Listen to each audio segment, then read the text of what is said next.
Have you ever avoided checking your bank account, even when you knew you should? You're not alone. Millions of people do this, and it's not laziness or carelessness. Today, we'll explore why people avoid looking at their bank balance, the psychology behind it, and how this behavior quietly impacts financial health. Ignoring your finances doesn't make problems disappear, it often makes them worse.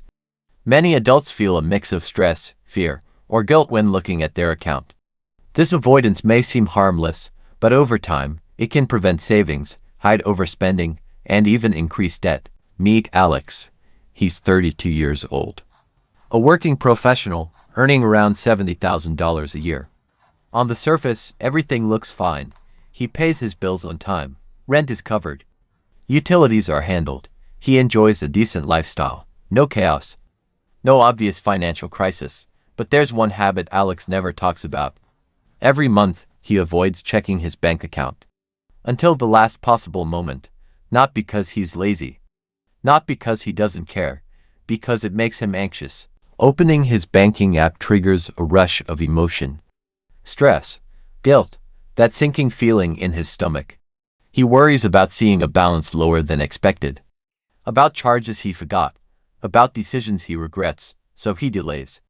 I'll check it tomorrow. I already know it's fine. I don't need the stress right now. Days pass, then weeks. And in that silence, something dangerous happens. Without looking, Alex loses clarity. Small purchases feel harmless because they aren't immediately confronted. Subscriptions fade into the background. Spending decisions happen without feedback. The account becomes something abstract, out of sight, out of mind. Ironically, the avoidance that's meant to reduce stress actually creates more of it, because uncertainty grows in the dark. Alex isn't irresponsible. He's overwhelmed. And that's what makes this pattern so common. Money isn't just numbers, it's emotion. For many people, checking finances brings up shame, fear, or self-judgment, so they avoid it. But avoidance doesn't make problems disappear. It disconnects behavior from consequence. And that disconnect is where control slowly slips away.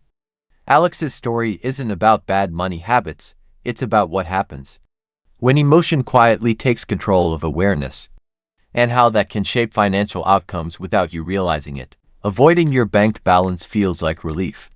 At least in the moment. You don't see the numbers. You don't feel the stress. You don't have to confront anything uncomfortable. But that comfort comes with a cost. And it's larger than most people realize. First, there's missed insight. When you don't look, you can't see patterns. You don't notice the subscription that quietly renewed. You don't catch the daily spending that's adding up. You don't see where money is actually going. Without feedback, behavior doesn't change. Second, there's accumulating stress. Avoidance doesn't eliminate anxiety. It delays it. Each day you avoid checking your balance. Your brain fills the gap with imagination. What if it's worse than I expect? What if I messed up again? That uncertainty grows heavier than the truth. And then there's delayed action. When you're not aware, you react late. Late payments sneak up, fees go unnoticed, opportunities to save, invest, or adjust spending slip by. Small issues become bigger simply because they weren't addressed early. And here's the dangerous part. The longer you avoid looking, the harder it feels to start again. Avoidance creates distance. Distance creates fear. Fear reinforces avoidance. It becomes a loop, not because you're irresponsible, but because emotion is steering behavior. Avoiding your bank balance doesn't protect you. It slowly erodes control. And over time, the invisible costs grow larger than the discomfort you were trying to avoid. So why do so many people avoid checking their bank account? It's not laziness. And it's not ignorance. It's psychology. First, there's loss aversion. Humans feel the pain of losing money far more intensely than the pleasure of gaining it. Seeing a low balance doesn't just register as information. It feels like failure, even if nothing terrible happened. The number itself triggers emotional pain. So the brain does what it's designed to do. It protects you by avoiding the pain altogether. Then there's cognitive dissonance. On some level, you already know. You might have spent more than you planned. But seeing the numbers would force that knowledge into the open. Avoiding the app reduces short-term stress. You tell yourself, I'll deal with it later. And for a moment, the tension drops, but the risk doesn't disappear. It quietly grows. Next is fear of judgment. Even when no one else is watching, people judge themselves harshly. A low balance can trigger self-criticism. I should be better than this. Why do I keep doing this?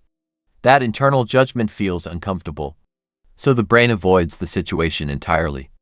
And finally, there's procrastination bias. The brain naturally delays unpleasant tasks. Checking finances feels emotionally heavy. So it gets pushed to tomorrow. And then next week. And then next month. Not because you don't care, but because the task feels threatening. All of these forces work together. Avoidance reduces pain now, but increases risk later. And that's the trap. The behavior that feels protective in the short term slowly undermines control in the long term. Understanding this isn't about blaming yourself. It's about realizing that avoidance is a human response, and once you see it clearly, you can design habits that work with your brain instead of against it. Pause for a moment. Notice how quickly emotion can override logic when it comes to money. You might be intelligent, disciplined in other areas of life, careful with major decisions, and yet, when it comes to opening your banking app, something feels heavy. Now ask yourself honestly, how often do you delay checking your balance? Once in a while, every month. Only when you suspect it's low, and more importantly, why? Is it fear of what you'll see, guilt about recent spending, or just the desire to avoid stress for a few more hours? There's no judgment here, just awareness. Because the moment you're willing to look at the numbers, without self-criticism, you shift from avoidance to control. Facing the discomfort, even briefly, is the first real step toward financial clarity. And clarity reduces anxiety far more than avoidance ever will. At some point, Alex realized something important. The anxiety wasn't coming from the numbers, it was coming from avoiding the numbers. So he decided to experiment. Nothing dramatic. No extreme budgeting system. No complicated spreadsheets.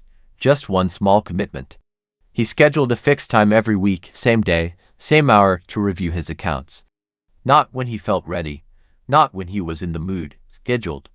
At first, his heart still raced a little before opening the app, but this time, he stayed.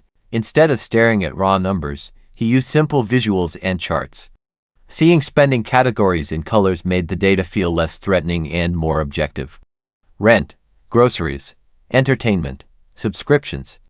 Clear, structured, understandable. He didn't try to fix everything at once. He started small, just checking balances, categorizing expenses, not judging himself. Within a few weeks, something shifted. The anxiety began to shrink, because uncertainty was shrinking. He noticed small leaks and used subscriptions, impulsive food deliveries, minor fees he had ignored. Nothing catastrophic, but together, they mattered. He adjusted a few habits, redirected small amounts into savings, built a modest buffer, and something surprising happened. The more he looked, the calmer he felt. What once triggered stress now created clarity. What once felt like confrontation now felt like control. Avoidance had been costing him more than money. It had been costing him peace of mind. By simply facing the numbers consistently, without self-criticism, Alex transformed his relationship with money. Not by earning more, not by becoming perfect, but by replacing fear with awareness. And awareness, over time, became confidence. Here's the wake-up moment. Avoiding your finances feels safer, but it quietly drains control. Awareness, on the other hand, feels uncomfortable at first, yet it builds power. Checking your balance regularly isn't about obsessing over numbers. It's about staying connected to reality. When you look consistently, you can track spending before it spirals, catch small issues before they become debt, adjust plans before goals drift out of reach, and most importantly, build confidence through clarity. Because confidence doesn't come from guessing. It comes from knowing. The first few times might feel awkward, even tense, but discomfort fades with repetition. And what replaces it is something far stronger than temporary relief. Control. Financial peace isn't built by avoiding numbers. It's built by facing them, calmly, consistently, and without self-judgment. Avoidance is human. When something feels uncomfortable, the brain looks for escape. But when it comes to money, escape doesn't solve the problem. It only postpones it. Your bank balance isn't judging you. It isn't shaming you. It's simply giving you information. And information is power if you're willing to look. So here's a simple question. When was the last time you intentionally checked your balance? Not out of panic, not because a bill was due, but just to stay aware. Was it this week, last month, longer? There's no right or wrong answer, only awareness. Share your experience in the comments. Let's talk about the small habits that help people face their finances calmly, consistently, and without fear. Because financial confidence doesn't start with earning more. It starts with looking and not looking away.